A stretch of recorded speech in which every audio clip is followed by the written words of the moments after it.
3 दिन तक गैर यकीनी की कैफियत रहने के बाद अदालती मामला तो खत्म हो गया, मगर अब कानूनी और सियासी मामला शुरू हो गया है। सुप्रीम कोर्ट ने आर्मी चीफ की मुद्दते मुलाजमत में तौसी के हवाले से 3 दिन तक मुसलसल समाअत करने के बाद आज फैसला सुना दिया। अदालत ने आर्मी चीफ को 6 माह की तौसी तो दे दी, मगर मामला पार्लियामेंट को भेज दिया है। अब पार्लियामेंट यह फैसला करेगी कि आर्मी चीफ की मुद्दते मुलाजमत कितनी होगी और इसमें कितनी तौसी होगी। मगर पार्लियामेंट फैसला कैसे करेगी? आईनी तरमीम होगी या सादा कानून की जरिए मंजूरी की जाएगी? इस हवाले से कानूनी माहिरीन की मुख्तलिफ राय सामने आ रही है, मगर हुकूमत का ख्याल है कि सादा अक्सरियत से कानून साजी हो जाएगी, यानी 2/3 अक्सरियत की जरूरत नहीं पड़ेगी। आज हुकूमत की कानूनी टीम ने मीडिया ब्रीफिंग दी। साबिक वजीर कानून फरोग नसीम ने आज के अदालती हुक्म की वजाहत की और कहा कि आर्मी चीफ की मुद्दत मुलाजमत रात 12 बजे शुरू हो जाएगी। दूसरी मुद्दत मुलाजमत आज रात 12 बजे शुरू हो जाएगी और मुद्दत मुलाजमत सिर्फ 6 माह के लिए नहीं होगी।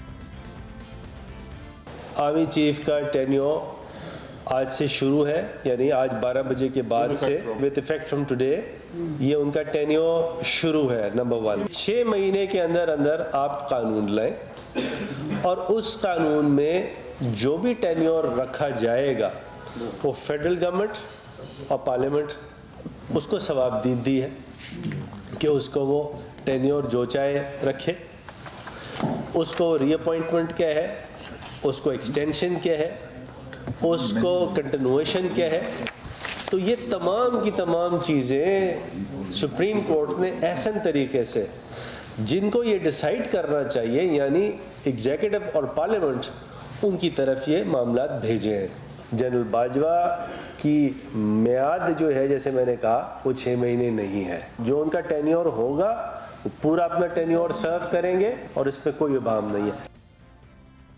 वज़ीर आज़म के मुआविन ख़ुसूसी बराए एहतसाब शहजाद अकबर ने कहा कि कानून सादा अक्सरियत के जरिए बन जाएगा। अब अगर सादा अक्सरियत की भी ज़रूरत हो तो हुकूमत को कानून साजी के लिए अपोजिशन की ज़रूरत पड़ेगी, क्योंकि कौमी असम्बली में तो हुकूमत के पास इत्तेहादियों को साथ मिलाकर सादा अक्सरियत है, मगर सेनेट में सूरत हाल मुख्तलिफ है। सेनेट में अपोजिशन जमातों के पास 67 और हुकूमती बेंचेस के पास महज 36 सेनेटर्स मौजूद हैं।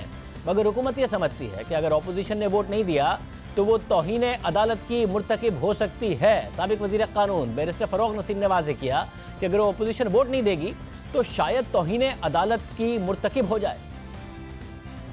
सुप्रीम कोर्ट की डायरेक्शन है इसमें, लिहाजा अगर अपोजिशन पास नहीं करेगी तो उन्होंने कंटेंट भी शायद हो जाए, पता नहीं मैंने। चलिए,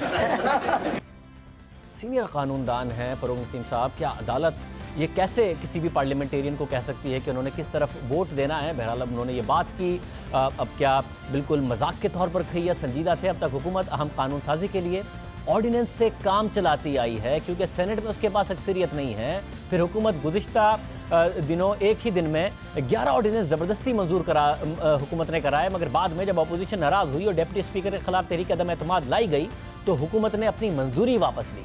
अब ये हुकूमत के लिए बड़ा चैलेंज होगा, क्योंकि वज़ीर आज़म इमरान खान अपोजिशन के हवाले से मुसलसल सख्त ज़बान इस्तेमाल कर रहे हैं, मगर हुकूमती वज़रा ने आज भी कहा, शेख रशीद साहब ने कहा कि दौड़ी दौड़ी आएगी अपोजिशन और नून लीग और इसके हक में वोट देगी और आर्मी चीफ की 3 साल की एक्सटेंशन पक्की है। वज़ीर आज़म इमरान खान ने आज गुज़िश्ता जो अवामी इज्तिमात हुए उनमें तो अपोजिशन के रहनुमाओं पर तनकीद की ही थी, मगर आज भी सफ़ीरों की तकरीब से खिताब करते हुए कहा कि मुल्क को गैर मुस्तहकम करने की कोशिश नाकाम हो गई, इदारों में मिसाली हम आहंगी है। आज सुप्रीम कोर्ट के फैसले के बाद वो ये बातें कर रहे हैं। जिस तरह हिंदुस्तान में सेलिब्रेट हुआ धरना और फिर जो अभी हमारी ये जो अदालत में केस था, इसको जिस तरह इन्होंने उठाया है, मुझे खुशी ये है कि हर बार ये उम्मीद लगा के बैठे हुए थे कि पाकिस्तान किस तरह डिस्टेबलाइज हो जाए। कौन सबसे ज़्यादा खुश हुआ? हिंदुस्तान की रेसिस्ट बीजेपी गवर्नमेंट। हम इदारे जो एक वक्त कोई समझता था कि क्लैश होंगे, इदारे एक दूसरे के खिलाफ कभी भी नहीं क्लैश करेंगे। सारे इदारों को अपने दायरे के अंदर रहना शुरू कर दिया और रिस्पेक्ट करते हैं एक दूसरे को। जो आज हार्मनी है इदारों के बीच में, ये अनप्रेसिडेंटेड है, जिसकी वजह से हमारा हिंदुस्तान की बीजेपी गवर्नमेंट को खौफ है और जो हमारा माफिया इंटरनली बैठा हुआ है, जिसका पैसा बाहर पड़ा हुआ है, जो चाहता है मुल्क डिस्टेबलाइज हो ताकि उनका पैसा बच जाए, इन सारों को शिकस्त मिली है और इंशाल्लाह आगे भी ये इनको शिकस्त मिलेगी। इससे पहले वज़ीर-ए-आज़म इमरान खान ने ट्वीट्स भी की थी। वज़ीर-ए-आज़म इमरान खान ने कहा कि गैर मुल्की अनासिर मुल्क में अदम इस्तेहकाम चाहते हैं।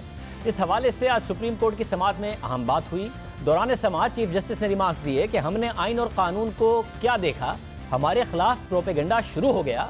कह दिया गया कि ये तीनों जज CIA के एजेंट हैं। इल्ज़ाम लगाया गया कि हम भारत के ईमा पर काम कर रहे हैं। कहा गया कि ये 5th जनरेशन वॉर है। हमें पूछना पड़ा कि ये 5th जनरेशन वॉर होती क्या है। कहा गया कि सुप्रीम कोर्ट के जजेस को भारतीय चैनल्स पर चलाया जा रहा है। आईनी इदारों के बारे में ऐसा नहीं होना चाहिए। जस्टिस खोसा के रिमार्क्स पर अटॉर्नी जनरल ने कहा कि हमारी बहस का भारत में बहुत फायदा उठाया गया, लेकिन सोशल मीडिया किसी के कंट्रोल में नहीं। चीफ जस्टिस ने रिमार्क्स दिए कि आईनी इदारों के बारे में ऐसा नहीं करना चाहिए। दूसरी तरफ जो अदालती फैसला आया, इसे हुकूमत सराह रही है, तारीखी करार दे रही है, मगर मुख्तलिफ फैसला सामने आया है। इसमें हुकूमती रवैये के हवाले से कहा गया कि वो अपनी पोजीशन बदलती रही। सुप्रीम कोर्ट ने आज अपने मुख्तसर तहरीरी फैसले में लिखा कि army chief general Qamar Javed Bajwa की तौसी या दोबारा तैनाती का मामला हमारे सामने चैलेंज किया गया। इस केस की गुज़िश्ता 3 दिन की समाअत में वफाकी हुकूमत एक पोजीशन से दूसरी पोजीशन बदलती रही। कभी कहती रही कि ये दोबारा तैनाती है, फिर कहा कि ये रिटायरमेंट को महदूद करना है, फिर कहा कि मुद्दत मुलाजमत में तौसी है। और ये पोजीशन लेते वक्त हुकूमत ने कभी आइन के आर्टिकल 243 का सहारा लिया और कभी आर्मी रेगुलेशन 255 का।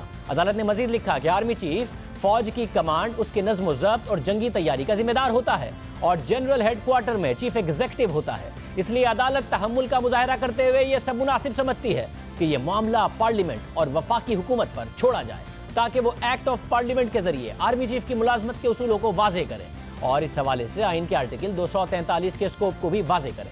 आर्मी चीफ की मौजूदा तैनाती का दारोमदार इस कानून साजी पर होगा और वो आज से अपनी मुलाजमत को आइंदा 6 माह तक जारी रख सकते हैं। इसके बाद नई कानून साजी उनकी मुद्दत मुलाजमत और मुलाजमत के दीगर उसूलों को तय करेगी। तो अब मामला पार्लियामेंट में चला गया है। पार्लियामेंट में अपोजिशन को, और ताकि सेनेट में भी ये मामला आसानी से आगे जाए, कैसे मनाएगी हुकूमत